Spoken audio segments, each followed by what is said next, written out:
Buenas tardes a todos. Vamos a leer en Isaías 6, donde hemos estado considerando algunos días. Isaías 6.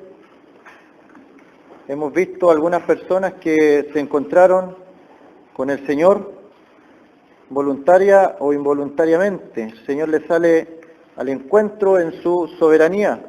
Y hemos visto que las actitudes que cada uno tiene son parecidas, son similares. Cada ser humano que se ha encontrado con Dios, y explicamos que nadie ha visto a Dios. Dios mismo dice que no hay hombre que vea a Dios que viva. Sin embargo, en la antigüedad, en el Antiguo Testamento, el Señor aparece en la persona del Hijo. Por eso es que Juan dice, al Hijo nadie le vio jamás. Pero el unigénito Hijo que está en el seno del Padre, Él le ha dado a conocer. Y el unigénito Hijo es la figura visible de la Santísima Trinidad. Cuando tenemos una imagen visible de Dios, solamente debemos pensar en el Hijo, porque Dios Padre, Él mismo dice que Dios es espíritu. Por eso es que Él busca adoradores que le adoren en espíritu y en verdad, porque Él es espíritu. Dios Espíritu Santo, en esencia, como le dice su nombre, también es espíritu. Sin embargo, el Hijo es la imagen del Dios invisible. Él le ha dado a conocer. Por lo tanto, cuando tengamos una visión del Hijo en el Antiguo Testamento, podemos pensar en nuestro Señor Jesucristo, el autor y consumador de la fe, antes de su encarnación en Belén de Judá. Cuando Él nace en Belén, en la persona de Jesucristo, antes de su nacimiento, Él estaba, dice la Escritura, en el cielo, pero también le vemos aquí en la tierra. Vemos sus apariciones, y algunos le llaman las teofanías, apariciones del Señor Jesucristo en la antigüedad. Y aquí vemos a Isaías en una visión. Justo había muerto un rey, el rey Usías, y consideramos que muchas veces los acontecimientos espirituales también coinciden con los acontecimientos terrenales. Aquí el acontecimiento terrenal del que todo el mundo estaba preocupado era que había muerto un rey. Y faltando un rey en Israel, el pueblo se preocupaba. Ellos mismos habían pedido rey. Ellos habían pedido rey. Era el único pueblo, y ha sido y es el único pueblo Israel, cuyo presidente, cuya autoridad máxima, cuyo rey, fue el mismo Dios. No hay ningún otro pueblo en la tierra que pueda decir que su presidente, su rey, fue Dios mismo. Y ellos se manejaban por un gobierno teocrático, donde Dios era el que mandaba, donde Dios era el que gobernaba. Sin embargo, el pueblo de Israel, al ver a los pueblos vecinos, y acordémonos que nosotros somos figura de Israel, cuando nosotros vemos que alrededor nuestro ocurren cosas, nosotros queremos hacer lo que hacen los que están alrededor, sin considerar los privilegios que tenemos nosotros como pueblo de Dios. Y eso le pasó al pueblo de Israel. El pueblo de Israel veía que todos tenían rey y ellos no tenían rey. Solamente Dios los gobernaba. Quisieron rey y Dios les da un rey. Y vivían en base a los reyes. Consideramos también la corrupción que existía entre la religión y la política. Y consideramos también las ventajas que significa congregarnos al nombre del Señor, porque no tenemos ningún pacto con la política, no tenemos ningún pacto con algún grupo o centro religioso. Somos una iglesia congregada al nombre del Señor, y eso nos da plena libertad para decir lo que Dios dice, para hablar lo que Dios habla a la sociedad, que muchas veces, como vimos también, está en oscuridad, y necesita una palabra de esperanza, una palabra de consuelo, pero también mencioné que necesita una palabra de reprensión. Esta sociedad, donde están aprobando leyes que van directamente contra nuestro Dios, contra nuestras creencias. El año que murió el rey Usías, y podemos pensar en este año también, este año 2012, todo el mundo gira alrededor de que el mundo se acaba, el mundo se termina, y debe saber si hay alguna persona también que no conoce al Señor en esta tarde, que el fin del mundo puede ser para usted en el día de hoy, a la salida, un accidente, una enfermedad, durmiendo en la noche. Y el Señor viene y puede usted tener familiares que sean cristianos y usted se queda, sus familiares se van. Puede ser esta la tarde el fin del mundo para usted, ahora. Entonces, en el año que todo el mundo espera algo, un acontecimiento, un suceso. Sin embargo, en el año que murió el rey Usías, dice el verso 1, vi yo al Señor. Se fija que como ve el mundo las cosas no es lo mismo como la ve un creyente, un cristiano, una persona que es lavada por la sangre del Cordero. Tiene la visión del mundo, tiene la visión porque vivimos en este mundo. Si no, el Señor, al momento de nuestra conversión en su soberanía, nos hubiera sacado de este mundo. Pero nos dejó con un propósito para que seamos luz en medio de las tinieblas, para que seamos en esperanza en medio de un mundo que está sin esperanza. Están los jóvenes llenos de depresiones y somos nosotros los encargados de llevar esperanza. Sin embargo, hay veces que nosotros mismos andamos sin esperanza. Nos olvidamos de todas las promesas que están en la Escritura. Por lo tanto, cuidado con eso. Cuando el mundo esté preocupado de algo, una de las evidencias que uno es cristiano es que cuando todo el mundo va para allá, uno va hacia el otro lado. Cuando todo el mundo está preocupado de un evento, de un acontecimiento, el creyente está preocupado de otras cosas. Vi yo al Señor, sentado sobre un trono alto y sublime, y sus faldas llenaban el templo. Por encima de él había serafines, cada uno tenía 6 alas. Con 2 cubrían sus rostros, con 2 cubrían sus pies, y con 2 volaban. Y el uno al otro daba voces diciendo, Santo, Santo, Santo, Jehová de los ejércitos. Toda la tierra está llena de su gloria. Y los quiciales de las puertas se estremecieron con la voz del que clamaba, y la casa se llenó de humo. Entonces dije, ¡ay de mí, que soy muerto, porque siendo hombre inmundo de labios, y habitando en medio de pueblo que tiene labios inmundos, han visto mis ojos al Rey Jehová de los ejércitos. Y voló hacia mí uno de los serafines, teniendo en su mano un carbón encendido tomado del altar con unas tenazas. Y tocando con él sobre mi boca dijo, he aquí esto tocó tus labios, y es quitada tu culpa y limpio tu pecado. Después oí la voz del Señor, que decía, ¿a quién enviaré? ¿Y quién irá por nosotros? Entonces respondí yo, heme aquí, envíame a mí. Y dijo, anda, y di a este pueblo, oíd bien y no entendáis, ved por cierto, mas no comprendáis, engruesa el corazón de este pueblo, y agrava sus oídos, y ciega sus ojos, para que no vea con sus ojos, ni oiga con sus oídos, ni su corazón entienda, ni se convierta, y haya para él sanidad. Y yo dije, ¿hasta cuándo, Señor? ¿Hasta cuándo, Señor? Él respondió hasta que las ciudades estén asoladas y sin morador, y no haya hombre en las casas, y la tierra esté hecha un desierto, hasta que Jehová haya echado lejos a los hombres y multiplicado los lugares abandonados en medio de la tierra. Y si quedare aún en ella la 10ª parte, esta volverá a ser destruida, pero como el roble y la encina, que al ser cortados aún queda el tronco, así será el tronco, la simiente santa.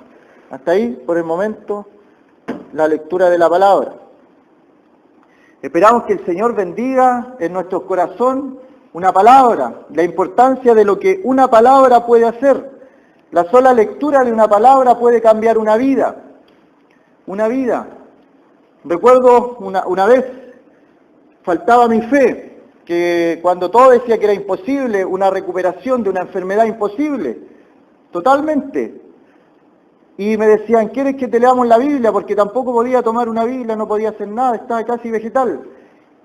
Y pedía que me leyeran solo un texto, Hebreos 11. Es pues la fe, la certeza de lo que se espera, la convicción de lo que no se ve. Y después decía, por fe alcanzaron grandes cosas los antiguos. Y esa palabra me hizo comprender que la fe recién comienza cuando todas las cosas nos dicen que no es posible. Cuando algo es posible, aunque sea en una tierra lejana, en un país distante, todavía no empieza a correr la fe. La fe comienza cuando no hay nada posible en este mundo que pueda hacer lo que yo quiero o lo que yo necesito. Ahí recién comienza la fe. Y la fe acciona o reacciona con una palabra. ¿Y cómo funciona? Que el hombre se toma de esa palabra y lo cree por fe. Lo cree por fe. Y aquí vemos a un hombre, Isaías. Isaías no era de otro planeta. Isaías no era un ángel, no era un querubín. Isaías era un hombre como nosotros. A veces vemos a estos personajes de la Biblia por ahí arriba, pero ellos pasaron problemas igual que nosotros, tribulaciones, angustias.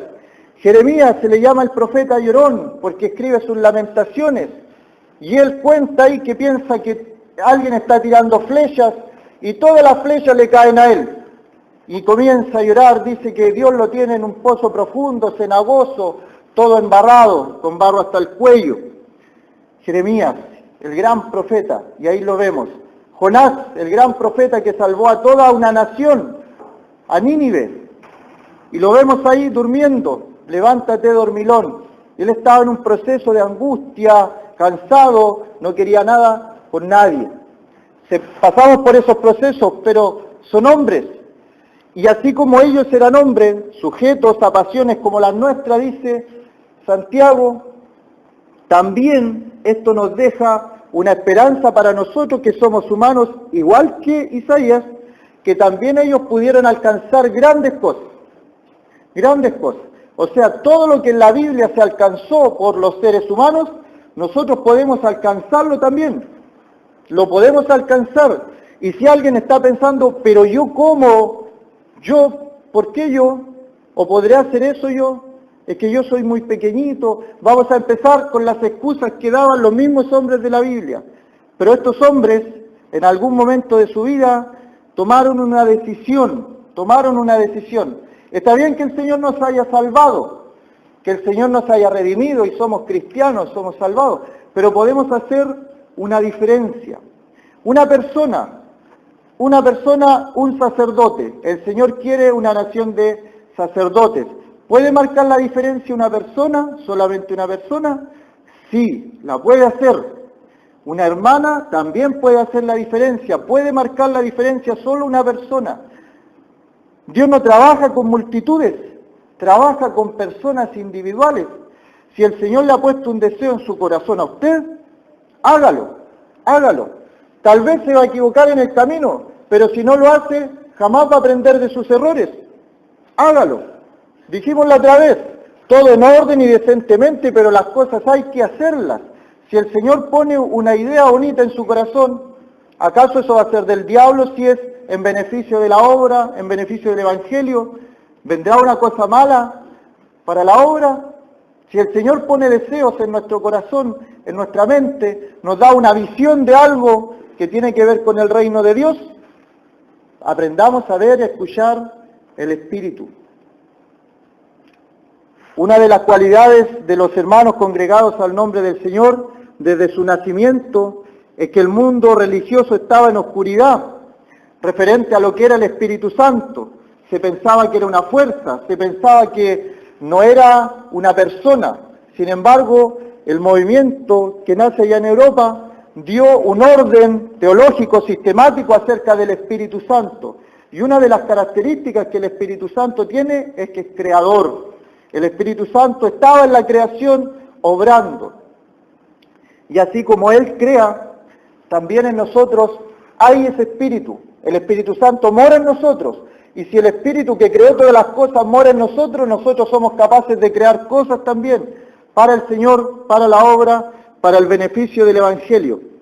Aquí vemos solamente a un hombre que cambió su mundo, cambió su sociedad y denunció las cosas que había que denunciar a la sociedad y también a los hombres religiosos. ¿Sabe qué? Esta sociedad de Isaías, el mundo religioso, había hecho lo que se está haciendo hoy día. Habían hecho pactos los políticos con los religiosos para que le dieran su venia, para que le dieran su apoyo. Y entonces comenzaron a mezclar la política con la religión. Y en el tiempo en que estaban preocupados de que había muerto el rey ¿y qué vamos a hacer ahora que estamos sin rey? Pobrecito de nosotros. Isaías dice, vi yo al Señor sentado. ¿Y dónde lo vio? Sobre un trono alto y sublime, y sus faldas llenaban el templo. Lo mencionábamos también cuando las faldas de un monarca, de un rey, eran más largas, era más realeza, era más motivo de orgullo de ser parte del reino de esa persona. Y sus faldas, dice, de este rey que vio Isaías, llenaban, o sea, ocupaban todo el templo. Y lo que dice aquí en el versículo 1, hablando del Señor, vi yo al Señor sentado. Sin embargo, más abajo dice el verso 3, Santo, Santo, Santo, Jehová de los ejércitos. Y debemos decir que en el original esto no es lo mismo. Jehová es el nombre que Dios se dio a conocer a Moisés cuando estaba en la zarza. Ese es el nombre que aparece ahí con la traducción de Jehová. Sin embargo, en el verso 1, la traducción ahí de Señor se refiere a Adonai, Adonai.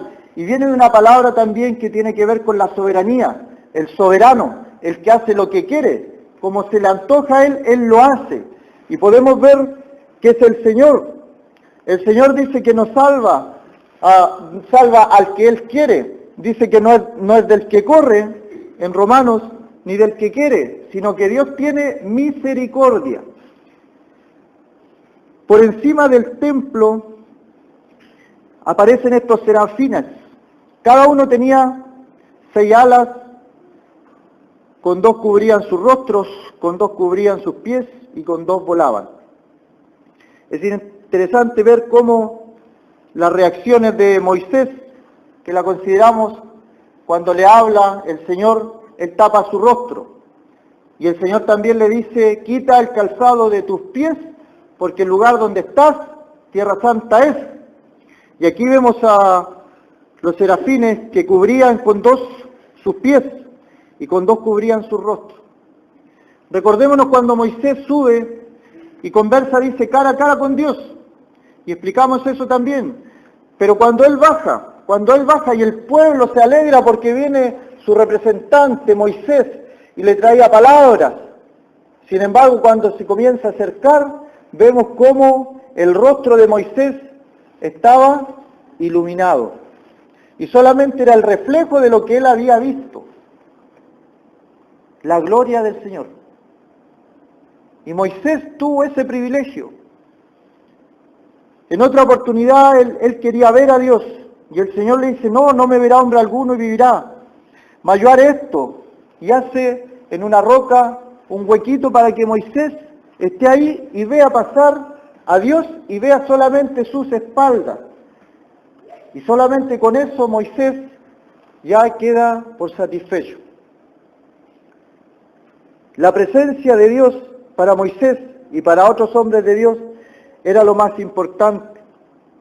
Consideremos Moisés, dice, si tu presencia no va conmigo, él no iba a ningún lado. Si tu presencia no va conmigo, yo no voy a ningún lado. Hemos considerado decirle eso a Dios, pedirle eso, que si Él no va con nosotros a nuestro trabajo, nosotros no vamos a ir. Si Él no va con nosotros a algún lugar, yo no voy a ir porque Dios no va conmigo. Y sabe que cuando uno está consciente de que Dios anda con uno, la cosa es diferente. Cuando uno está consciente realmente de que Dios y el Espíritu Santo que mora en nosotros se constriñe cuando uno peca, las reacciones que nosotros tenemos no son las mismas que cuando nos olvidamos casi por completo de que somos hijos de Dios. Y aflora nuestro viejo hombre, nuestra vieja naturaleza, nuestro carácter, nuestro enojo, nuestros gritos. Sin embargo, cuando estamos conscientes de que Dios está con nosotros, ¿qué es lo que fluye? ¿Acaso no fluye el poder del Espíritu Santo? Dice que el fruto del Espíritu es amor, gozo, paz, paciencia, bondad, benignidad, fe, mansedumbre y templanza. Esas cosas no se pueden imitar. Yo puedo imitar las lenguas que se hablan, puedo imitar que soñé un sueño o puedo imitar que vi una profecía, Pero ese carácter del Espíritu Santo yo no lo puedo imitar, es inimitable. Es una transformación que el Espíritu Santo hace en uno. Y tarde o temprano la hace. Tarde o temprano la hace si uno es hijo de Dios. Tal vez algunos demoran más, otros demoran menos, pero tarde o temprano el verdadero cristiano va a dar frutos dignos de arrepentimiento. Y aquí vemos a un hombre, igual que nosotros, que ve esta visión y queda maravillado. ¿Cómo está el rey sentado ahí sobre su trono alto? Y aparece sus vestiduras. Y ve a estos seres que ni siquiera le llaman la atención porque la figura del rey opaca a estos seres que también son hermosos, son angelicales. Y los quiciales, dice, de las puertas se estremecieron. Los quiciales de las puertas se estremecieron. Y esto también nos hace pensar del Salmo 23, es el buen pastor, y todos lo sabemos, pero ¿qué sigue en el Salmo 24? Salmo 24 habla de lo que el Señor le aconteció cuando Él va. En Hechos 1, Él va subiendo. Y aparecen, como los discípulos estaban mirando, como el Señor iba, aparecen los varones. Varones Galileo, ¿qué estáis mirando al cielo? Este mismo Jesús que ha sido tomado va a volver, así como le habéis visto ir al cielo, va a volver. Pero ¿qué pasó después? Dice que Él entra al cielo, al lugar no hecho de manos, sino que al verdadero templo en el cielo para nuestra justificación. Y Salmo 24 habla de cómo estas puertas eternas, está Dios sentado en su trono y todo el mundo empieza a ver quién es el que viene entrando por esas puertas.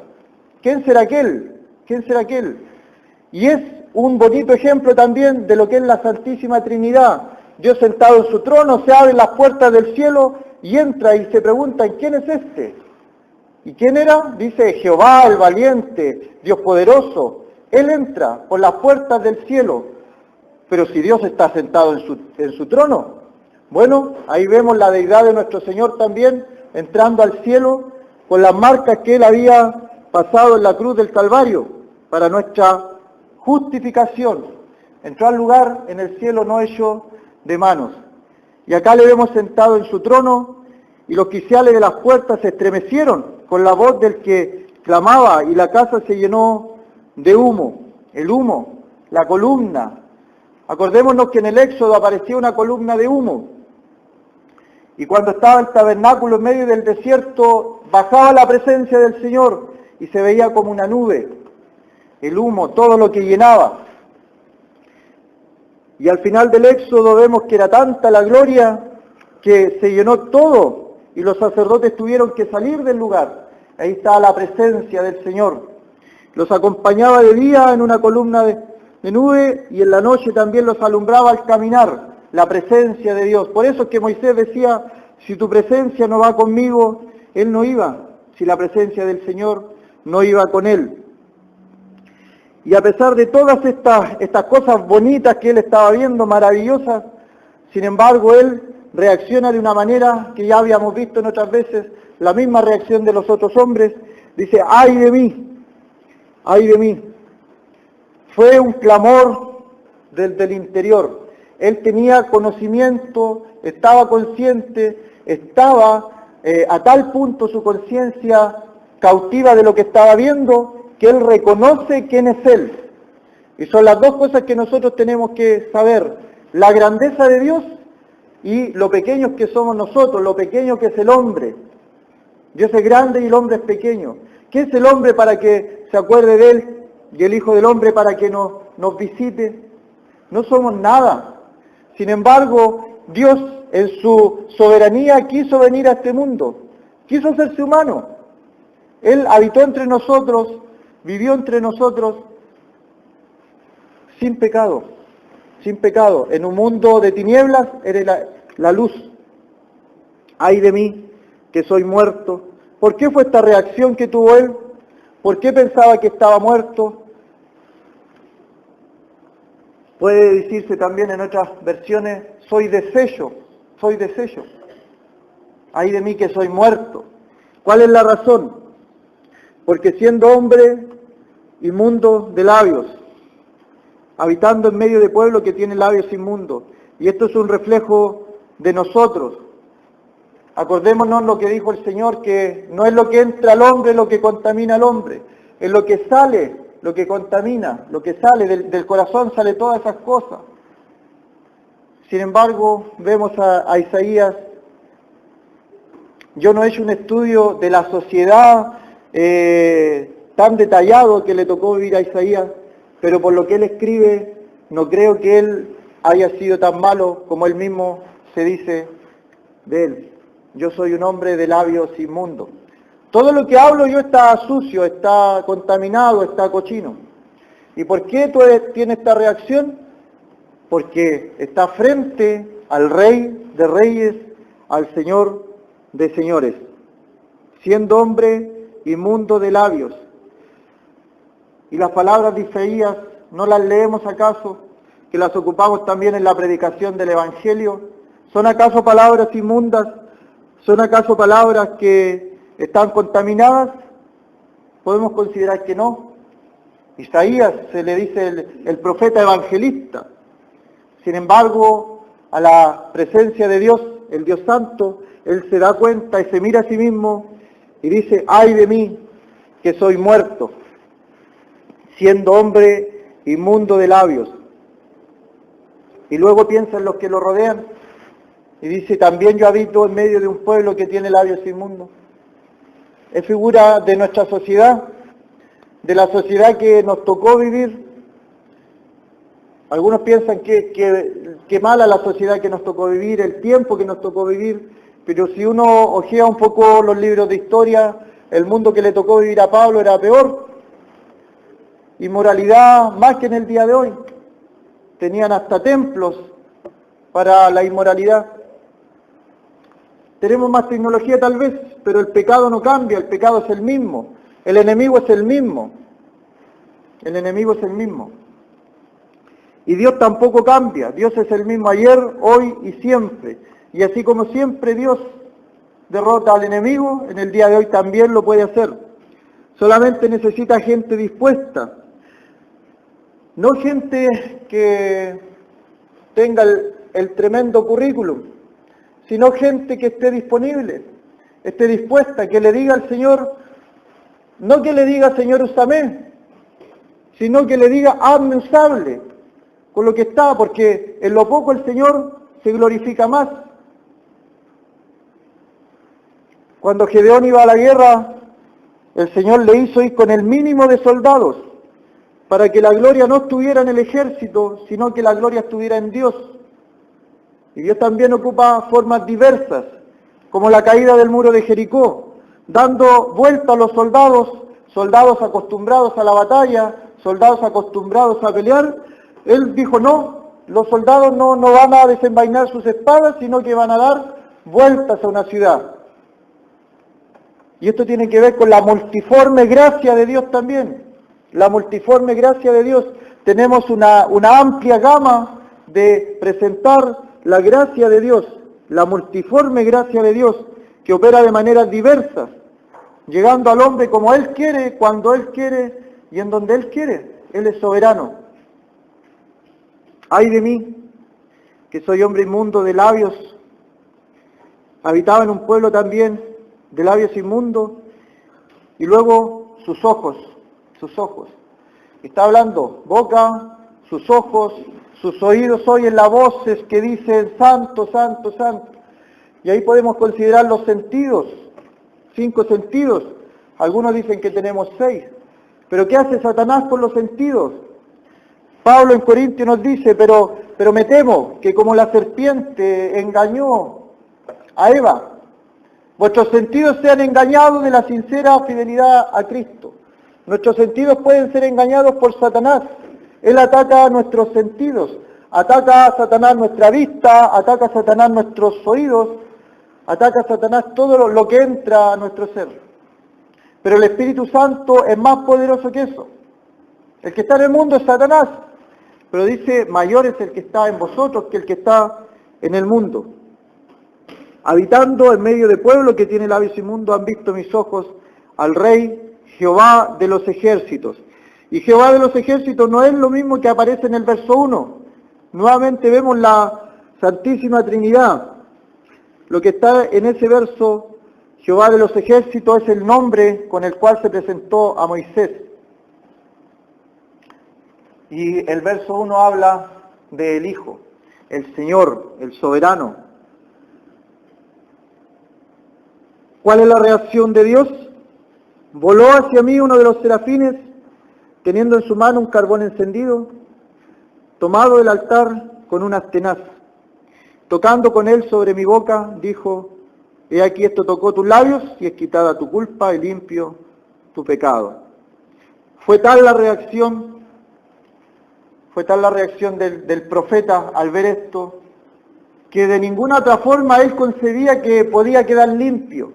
Un carbón encendido, pensemos en eso, un carbón encendido, una brasa ardiente, puesta en su labio, la parte más sensible de nuestro cuerpo, algo caliente en sus labios. Con esto él quería demostrar que estaba limpio de su pecado, su culpa era quitada. ¿Cuánto le costó a Dios quitar nuestra culpa, limpiar nuestro pecado? Y aquí vemos dos partes también. A veces uno dice, sí, el Señor me salvó, el Señor me redimió, soy una nueva criatura. Pero a veces se queda la culpa, y la culpa no lo deja avanzar en el cristianismo, en el Evangelio. Pero la obra de la salvación es tan grande que quita la culpa, aparte de limpiar el pecado. Limpia el pecado, delante de Dios somos santos, puros, sin mancha, por la sangre del Cordero. Pero también quita la culpa. Esa culpa, ese peso de pecado, despojándonos, dice Hebreos, para correr bien la carrera. Y alguno dice, es que yo no puedo servir porque vienen a mi mente pensamientos malos de mi vida antigua, de mi vida pasada. Y Hebreo nos dice que la sangre de Jesucristo es capaz también de limpiar nuestras conciencias para servir al Dios vivo. O sea, la sangre de Jesucristo cumple aquí la función como este carbón encendido. Hace todo, hace un trabajo completo, deja a la persona en blanco, borrón y cuenta nueva. La sangre de Jesucristo nos limpia de todo pecado. La sangre de Jesucristo es capaz de hacer esto. Y mucho más de lo que nosotros entendemos cuando recién nos convertimos. Nuestra conversión, le pedimos salvación al Señor, pero Él hace más. Y cada día que nosotros escudriñamos la buena noticia, el Evangelio, vemos una cara más de lo que es el Evangelio de Dios. La santidad de Dios. Muchos hombres hemos visto que vieron o conversaron o escucharon la voz de Dios. Y entendieron qué significaba esta santidad. Pero otras veces Dios tuvo que hablar un poco más fuerte. Y el caso de dos personas que servían, Nadab y Abiú. ¿No le recuerda eso algo? Nadab y Abiú, hijo de Aarón.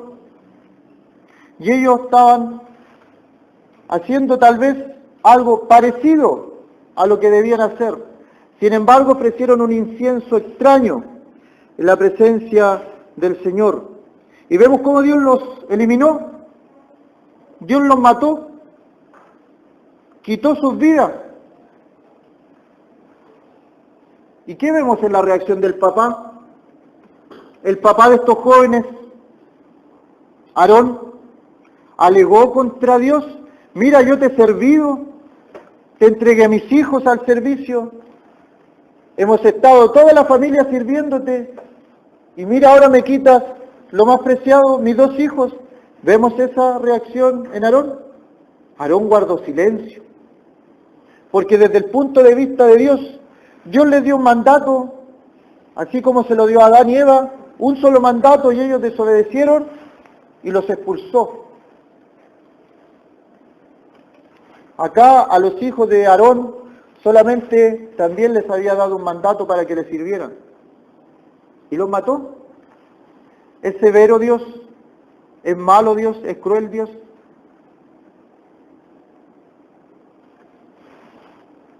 David quiso hacer la voluntad del Señor y llevó el arca del pacto en un carro, tirado con bueyes. ¿Era esa la voluntad de Dios? Él estaba haciendo algo bueno, estaba haciendo algo correcto.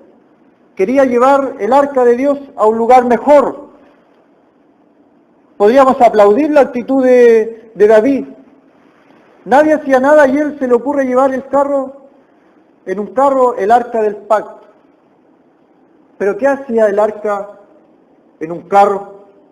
Si Dios había establecido claramente que el arca debía llevar anillos, y en esos anillos iban a llevar las varillas, que las iban a tomar los coatitas. Estaba especificado claramente. Y vemos ahí a Usa, que cuando el carro iba ladeándose y va a caer el arca, él se preocupa y quiere ayudar a Dios y toma el arca. Y vemos que pueden abrirse los cielos o algo y decir, bien, esa fue una buena actitud, salvaste la situación, no se cayó al suelo. ¿Qué es lo que estaba pensando Usa? Miraba en el suelo el barro, el arca del pacto, y esa cosa sagrada que era el arca del pacto iba a caer a algo contaminado que era el barro. ¿Qué pasó por su mente? Que él era más santo que el barro, que él tenía menos pecaminosidad que el barro que estaba en la tierra. Sin embargo, se olvidó de que el hombre fue sacado de ahí, del barro. Dios formó al hombre del polvo de la tierra.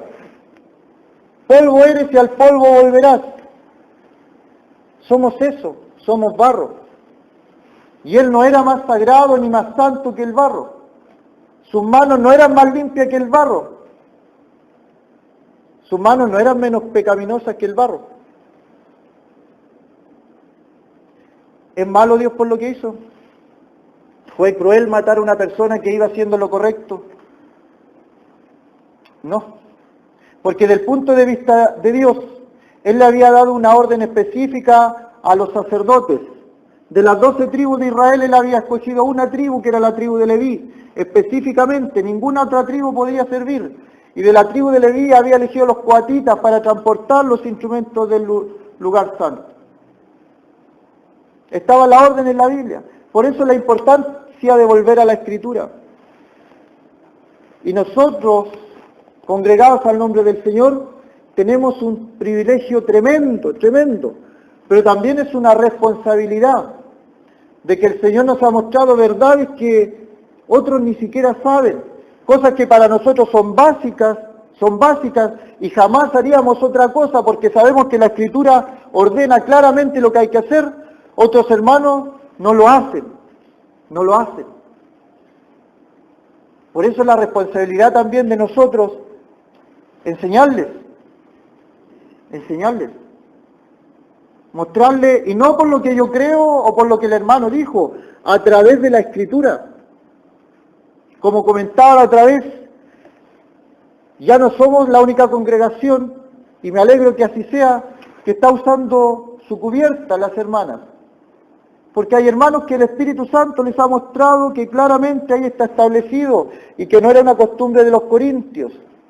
A otros les ha mostrado que la mujer no hable, no predique públicamente. Y el Espíritu Santo hace el resto.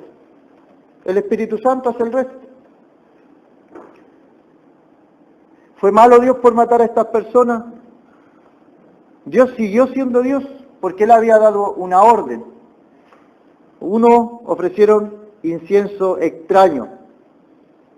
Y tal vez nos puede pasar a nosotros, que queramos hacer algo que vemos en la Biblia que se hacía, lo queremos hacer y ofrecemos incienso extraño. Le ponemos algo más. Y el carro nuevo, los coatitas estaba establecido que llevaban las varillas. Entonces la Biblia nos muestra cómo hay que hacer las cosas. Pero ahí viene la otra reflexión. Hay que hacerlas. Hay hartas cosas que no se están haciendo, que no estamos haciendo. Hay hartas cosas. Y muchas de las cosas que no hacemos no van a transgredir ninguna doctrina bíblica, no lo van a hacer. No las hacemos. La santidad de Dios la entendió Isaías, la santidad de Dios la entendió Moisés, la santidad de Dios la entendió Adán. Y es difícil entender la santidad de Dios porque, para hacer una comparación, hay un atributo de Dios, o más que un atributo en la esencia de Dios, que Él dice que Él es amor. Pero si lo tomamos como un atributo, lo podemos entender. Sabemos qué significa el amor. Sabemos qué significa a través de Corintios 13 también, y la explicación divina del amor. Sin embargo, cuando llegamos al atributo de la santidad de Dios, ¿cómo lo vamos a entender nosotros? Si desde que nacemos no conocemos la santidad, si desde que nacemos venimos con el pecado, y mientras vamos creciendo nuestras prácticas son pecaminosas, ¿cómo entonces vamos a entender, como dice Isaías, siendo hombre de labios inmundos, cómo vamos a entender a un Dios santo que no tolera el pecado, que Él no puede ver el pecado, es limpio de ojos para ver el mal? Es difícil. Entonces, Dios ha dejado esos ejemplos que transgredieron la santidad de Dios para que entendamos el cuidado que había que tener, por ejemplo, los sumos sacerdotes, toda la vestimenta que había que ponerse para entrar al lugar santísimo, y lo hacían una vez al año. Pero hoy día, nosotros como sacerdotes, ¿cuánto tenemos que esperar para entrar al lugar santísimo? ¿Dónde tenemos que entrar al lugar santísimo? Hebreo nos dice que el Señor abre un camino nuevo y vivo para entrar al lugar santísimo. Cuando queramos, vamos a estar delante del trono de su gracia. Entonces no entendemos. Es como todo tan fácil para nosotros en ese sentido, que a veces podemos caer en despreciar todas esas verdades. ¿Por qué hoy día nosotros hacemos cosas que no están conforme a la Escritura y Dios no nos fulmina con un rayo como lo hizo con Nadab y Abiú? ¿O por qué nosotros hacemos cosas que tienen que ver con la iglesia, con la asamblea, y no están bien hechas, y Dios no nos mata como lo hizo con Usa? Y uno podría decir, es que el Dios del Antiguo Testamento era uno y el Dios del Nuevo es más amoroso. Pero lo mismo que dice aquí, santo, santo, santo, lo vemos en Apocalipsis, capítulo 4, se dice lo mismo. Y ahí se refiere también al Señor Jesús, donde en el cielo se le da toda la adoración por lo que Él ha hecho, porque con su sangre nos ha redimido de toda lengua, linaje, pueblo y nación. El Cordero que fue inmolado, el Señor, es santo, y dice también que es digno de recibir toda adoración. La creación también se rinde en adoración a Él, por su santidad. ¿Podemos entender qué significa la santidad de Dios si nosotros no entendemos lo que significa estar sin pecado? Sin pecado. La conciencia nos acusa. El Señor le dice a unos hombres que querían apedrear a una mujer, le dice, el que esté libre de pecado que arroje la primera piedra. Y pienso yo en ese pasaje que si el Señor dice la misma frase, pero se para y se hace a un lado, la multitud hubiera apedreado a esa mujer. Pero Él no se movió, Él se quedó en el mismo lugar y siguió escribiendo en tierra. Los que tenían las piedras, aparte de ver a la mujer ahí, veían al Señor, una vida impecable, una vida que todo lo que Él decía era agradable a Dios. Todo lo que Él hacía era agradable a Dios. Jamás hombre alguno ha hablado como este hombre. ¿A quién iremos? Tú tienes palabras de vida eterna. Todo lo que salía de sus labios era hermoso, eran palabras de vida. Nosotros somos como Isaías, nuestros labios inmundos, nuestros ojos pecaminosos, y tenemos el privilegio cuando queramos de ver al Rey de Gloria. Y la reflexión, el verso 8, cuando dice, después oí la voz del Señor que me decía, ¿a quién enviaré? ¿Y quién irá por nosotros? Entonces respondí yo, heme aquí, envíame a mí. ¿Cuándo fue esta reflexión? ¿Cuándo fue este mandato? ¿Cuándo fue la voz? Fue después que él fue limpiado de su pecado y fue quitada su culpa. Y el Señor en el día de hoy nos manda también a nosotros, nos está enviando. ¿A quién enviaré? Y está esperando que alguien le diga, heme aquí, envíame a mí. Que el Señor bendiga su palabra.